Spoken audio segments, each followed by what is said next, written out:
اللهم صل وسلم وبارك على سيدنا محمد وعلى آله وأصحابه أجمعين. يا صباح السعادة، صباح جميل، صباح مشرق بنور الله، صباح مليان أمل وتفاؤل.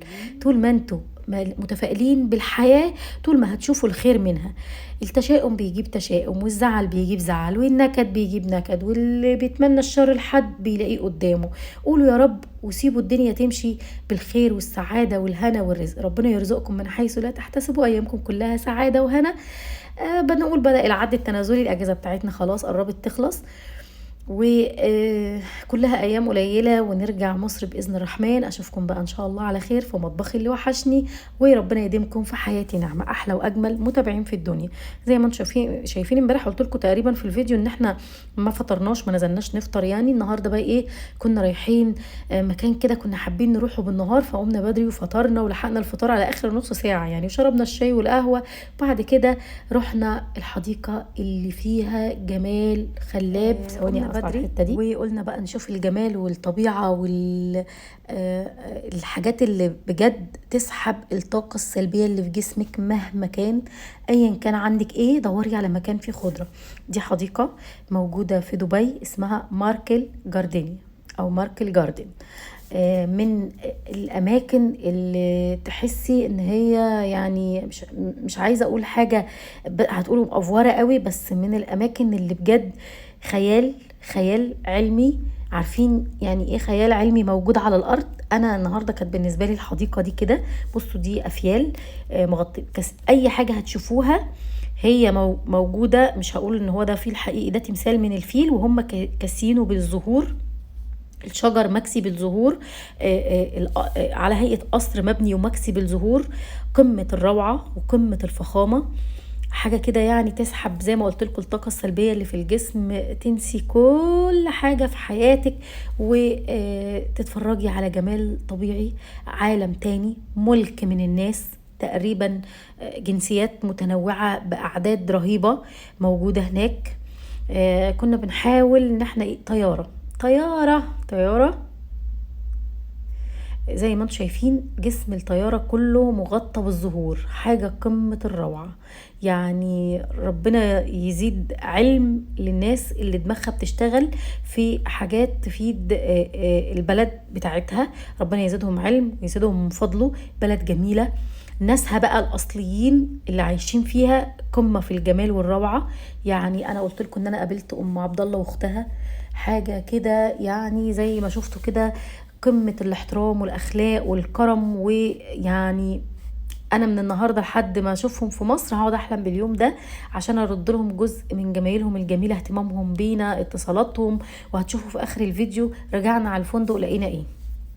لقينا كده حد مستنينا بكيس في الريسبشن، يعني هسيبه عند الريسبشن. تعالوا نشوف هلاقينا فيه ايه. المهم كل دي جولات في الحديقه هنشوفها، وهنشوف جمال طبيعي. بصور لكم حاجات عشان اللي موجود بقى معانا في مصر وفي القناه او في اي دوله تانية وما شافش دبي، يتفرج بقى على الجمال والسحر والروعه وقمه الاشجار بصوا حاجه كده يعني تسحر زي ما بيقولوا. زي ما قلنا في بدايه الفيديو، اتمني الخير لغيرك دايما هتلاقيه.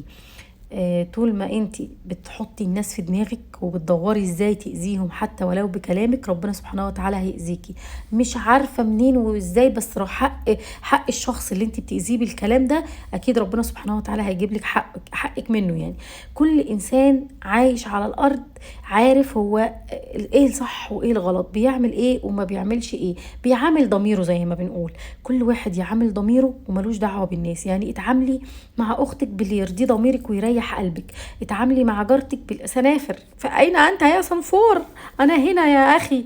اتعاملي مع جارتك، مع صاحبتك، باللي يمليه عليكي ضميرك وحاسه ان انت مفيش حاجه تأنبك. هنا بقى البطريق مكسي برضو، ده دبدوب، ده بدوبي، يا ده بدوبي مكسي بالورد وعاملين له قلبه.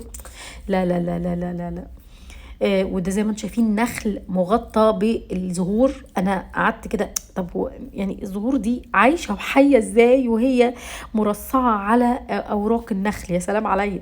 وده على هيئه بيوت زي ما انتم شايفين حتى العجل محطوط عليه وحواليه الزهور. ما شاء الله، ربنا يزيدهم ويسعد اهل البلد الجميله الامارات عموما من الدول اللي يعني ناسها جميله محترمه. تحيه كبيره للامارات وناسها المحترمه، تحيه كبيره لكل قصب. قصب يا جدعان، وربنا قصب. زي ما انتم شايفين ما شاء الله ما شاء الله ما شاء الله، قمة في الروعة وفي الجمال. طبعا النهاردة بقى كنا في صحبة مصريين، كان معانا واحدة متابعة جيدة جدا للقناة، وكمان دايما بتكلم نور يعني على البتاع ده يا اختي اسمه ايه الانستجرام ده، حد بصوا بيعوم وشعره عايم والورد فالمهم اتقابلنا في الحديقة، وكان يوم جميل جدا واتغدينا مع بعض، وبعد كده هي روحت هي وجوزها ومامتها، واحنا روحنا كمان يعني على طريقنا. كان يوم من الخيال مع ناس مصرية جميلة بجد. المصريين في الغربة يا جماعة لذاذ قمة اللذاذ، عارفين يعني ايه كده، عايزين يشوفوكوا. وبعدين بنت بلدي اسكندرانية ومامتها جارتي، ويعني الحمد لله الحمد لله لقيت جيراني كمان هناك.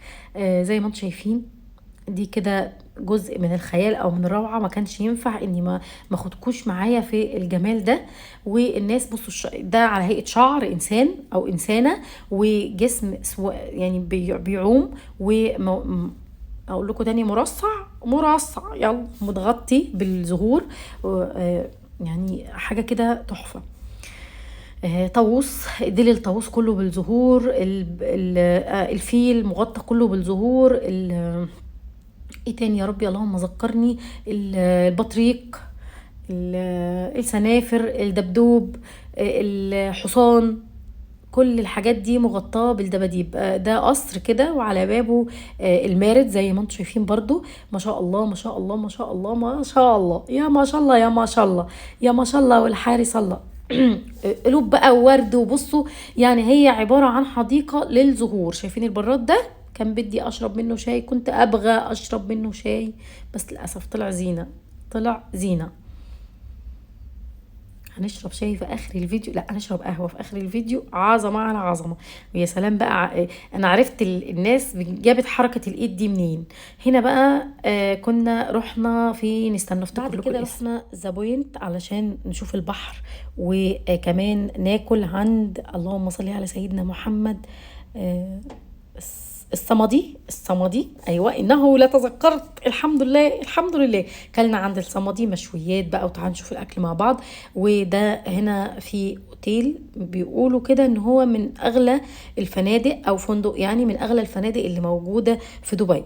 احنا رحنا اتفرجنا، وطبعا عايزه اقول لكم البحر كله اجانب اوروبيين او اجانب، يعني ما كانش ينفع يعني ايه نجيب الكاميرا قريب من هناك، لان طبعا يعني اكيد فهمتوا انا اقصد ايه. فكده جبنا نور بقى اللي كانت ماسكه الكاميرا، فجابت الدخله زي ما انتم شايفين كده، وهنشوف هنتغدى ايه، وبعد كده هنروح للي جينا لقيناه في الريسبشن. وبكده يكون الفيديو بتاعنا النهارده خلص. كل قطعة موجودة في دبي فيها حاجة تخليكي ترجعي تاني للمكان لو رحتي. لو انت حتى من دبي، لو انت حتى من اي دولة في العالم ورحتي تزوري دبي، ما تقوليش انا رحت المكان ده قبل كده. كل مكان موجود فيه حاجة تخليكي ترجعي هناك تاني بجد. بس كده بس كده. ده كان الفيديو بتاعنا النهارده، فسحه ما بين بصوا ده، استنوا افتكر اسمه. لا ده مش هفتكر اسمه لو عملت ايه بالذي، عشان اسمه اتقال قدامي عابرا كده. ده اسمه ايه، ده الفندق اللي انا بقول لكم عليه. وهناك هنا البحر زي ما انتم شايفين، في بني ادمين بتستحمى في البحر. الجو ما كانش حر، الجو كان قطعه من عز الصيف. يعني عايزه اقول لكم اسوان، عارفين اسوان في عز الصيف، هو هنا كان كده النهارده. كان قلبي كل شويه يوجعني من الحر، اروح اشرب ميه وارجع، قلبي يوجعني من الحر اروح اشرب ميه وارجع. هنا يعني بصوا احنا بنوريكم الفندق.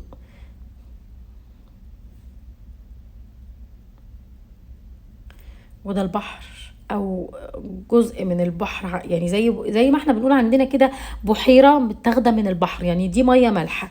داخلين بقى كده على المطعم.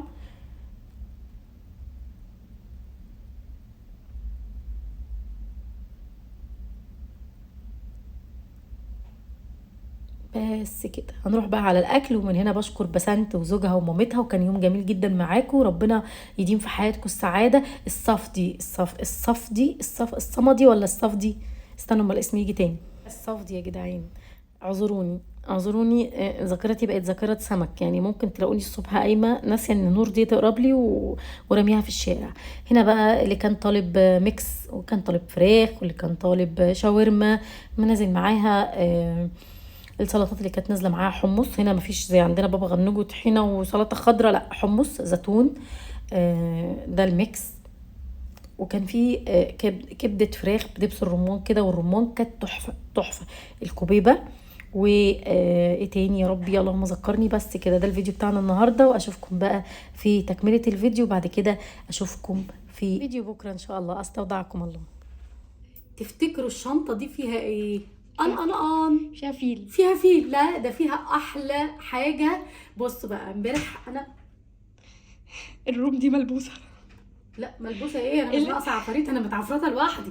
امبارح انا خرجت مع ام عبد الله وام احمد اختها، هم من هنا من ابو ظبي، وجم اخدونا وخرجونا شويه وفسحونا، وكمان يعني مشكوره منهم قضوا معانا اليوم، وكان احلى يوم في حياتي. وبجد يعني هقعد احلم باليوم اللي هيجولي في اسكندريه باذن الرحمن. فبعد ما عملت الفيديو ونزلته بعد ما كانوا معايا، راحوا بعتلي دي النهارده على الفندق. تعالوا نشوف ايه هي. ام احمد طبعا اختها، اخت ام عبد الله. ام عبد الله اصلا هي اللي بتكلمنا من زمان، فام احمد اول مره كانت تشوفنا يعني. فتعالوا نشوف ايه ده. اصلا بصوا شياكه البتاع ده. استنى ترمس.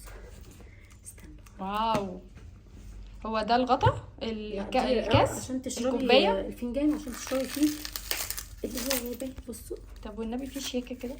الله، ده شكله تحفه. شكله عارفه اللي هو العربي ده. ما هو بتاع قهوه عربي، ما هي بعت قهوه عربي. ممكن يا نور. بصوا بقى، هو ده قهوه ولا شاي؟ ده ايه يا نور؟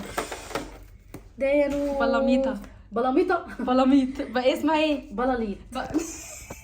بصوا هي عملتها لنا بقى، قالت لي هعمل بتاعتنا الاصلي، لان احنا لما اكلنا التانية امبارح قالت لي ده مش اكله، دي مش حلوه، دي مش اصلي. فراحت بعتالي دي. بصوا استني اجيب معلقه. بصوا هي شكلها تحفه، بس انا مش عارفه ازاي بيض مع سكر، بس احنا أدوق. هنجرب. لازم ادوق. انا امبارح كنت مستمتعه ان انا جربت اكل اماراتي. بصوا عايزه اجرب اكل اهي، دي بالسكر والزعفران. عايزه اقول لكم ممكن يكون هي مش حاطه متعادل. هي مش حاطه لون الزعفران، هي حاطه زعفران. وريني كده ادوق اهو شعيرات الزعفران باينه. استني ادوق معلقتي. طب وسعي يا ام معلقتي. القيمه. بصوا ده البيض اهو. انا مش عارفه البيض فيه زعفران ولا لا، تقريبا فيه اهو كمان. ده الزعفران اهوت، شعيرات الزعفران. ناكل بقى كده. بصي هو السكر مع البيض اكيد متعادلين بنسبه معينه. هي قالت لي لو عايزه تزودي سكر زودي. بصوا استنى. بسم الله.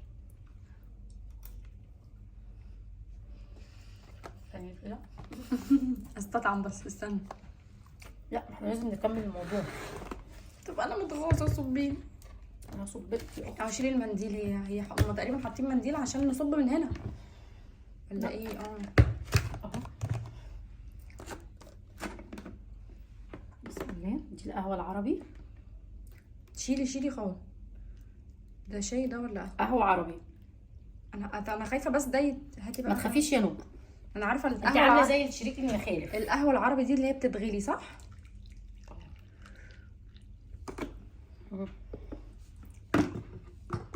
عايزه اقول لك دي احلى عشوه. بس انا هنضطر انزل كده. يا خبر. تحفه. القهوه بتاعتهم تحفه. الله. تسلم ايدك يا احلى ام احمد في الدنيا. ميرسي يا طنط يا جميله. هي ونور اصلا صحاب جدا، اندمجوا بقى وكانوا ايه يعني. سمر وطنط اخت يعني صاحبه سمر اندمجوا جدا، دماغ واحده. انا وطنط بقى دي بصوا يعني مندمجين جدا برضه. فكنا ماشيين امبارح فريقين. عايزه اقول لكم ان هي بعتت لي قهوه عربي. والنبي انت دقتي مره، والنبي علشان خاطري انت دقتي. انا بعت لي قهوه عربي علشان لو عجبتني اعملها، وبعت لي معاها الفناجيل بتاعتها. عايزه اقول لكم ان هي فعلا قد ايه جميله، وقد ايه الناس هنا جميله. وزي ما شفتوا مروه امبارح برضو، قد ايه مروه جميله، وقد ايه مروه مصريه، وهنا بتخدم المصريين ازاي لما بتعرف ان في حد مصري. بتقولي بحس ان هو والله اول مره في حياتي اكلمها واعرفها لما وصلت دبي. بصوا هي الشعريه زي عندنا الشعريه مسكره. دي غير بتاعه امبارح. دي زي اللي احنا بنعملها محمره. بتاعه امبارح كانت مسلوقه ومحطوط عليها كان لون في محمر الزعفران. على فكره، كان في شعريه بني. محمرين حاجه بسيطه، لكن هي عاملاها بالزعفران والهيل الاصلي بتاعتهم وبالبيض. ايه رايك فيها بالبيض؟ هو انا عموما هي حلوه، بس عشان انتي مش متعوده عليها ممكن تكوني مستغرباها. لا انا مستغرباها، بس هي حلوه. انا عموما واخده قرار ان انا اجرب ثقافات جديده. عايزه اقول لكم ان هي فيها ميزه حلوه قوي، مش حاسين باي زفاره للبيض. بالظبط، التست فيها متعادل يعني. بصوا هو عشان كده بقول لك التست متعادل. شفتوا الحركه دي؟ حد شاف الحركه دي؟ كفايه اكل يا ماما، كفايه اكل يا حبيبتي. والله حلو قوي. هتدخل 20 كيلو في الارض يمدو. انا جاي استجم. كفايه اكل، انا محتاجه اتخن، فانا اللي هاكل. ينفع ناخدها معانا مصر؟ ينفع، بس يعني طب ما نعملها، ناكلها في الطياره اصلا. احنا متفقين ان احنا هنعملها. ما انا عارفه، بس انا خايفه ان احنا ما نقدرش نكملها كلها. عندنا تلاجة نحطها في التلاجة. طب ما احنا ولما نروح هناك لا هناخدها معانا يعني، خلاص ناكلها. ولما نروح هناك نعمل غيرها. شكرا. احلى ام عبد الله وام احمد في الدنيا. ربنا يزيدكم من نعيم الله وفضله ويسترها معاكم وييسر اموركم ويسعدكم من حيث لا تحتسبوا.